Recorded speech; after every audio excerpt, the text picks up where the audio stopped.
Welcome to Achieving Student Outcomes Through Cooperative Learning, Section 1, the Daggett Report.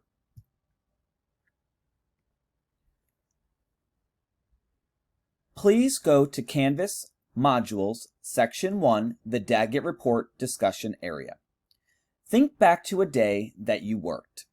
I'm going to give you 3 things to recall about that day.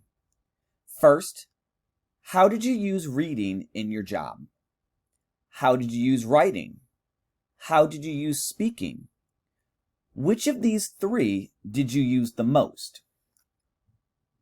All of you use these 3 important skills, some more and some less. There are, of course, many other skills that you use on the job. A man by the name of Willard Daggett did research among business leaders of all types and identified skills that all high school graduates and adult learners need on the job. He presented his findings in a paper titled Preparing Students for the 1990s and Beyond. His research included 1,400 job titles. Each worker's major tasks were identified and analyzed through observations and then matched to the kind and level of skills necessary for completion of the tasks. Please turn to pages 7 through 14 in your participant manual, Preparing Students for the 1990s and Beyond.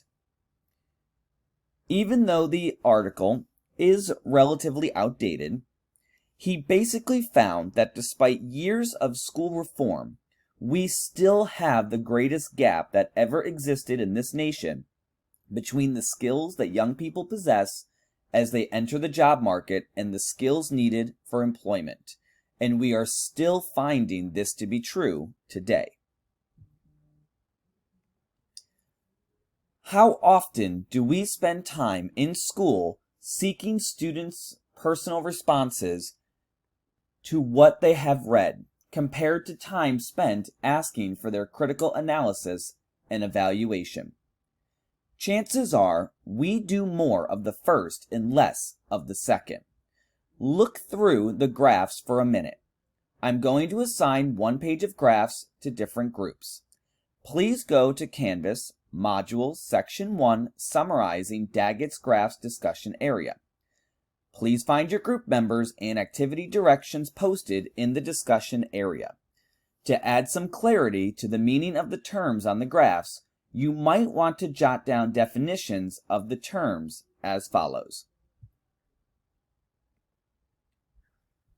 Please turn to page 14, Findings, and read the findings from the Daggett Report.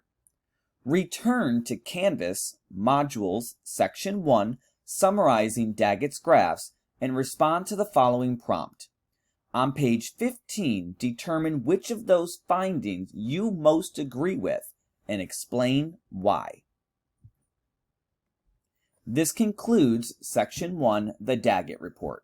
Please continue to Module Section 1, Course Overview, Skills of the Future.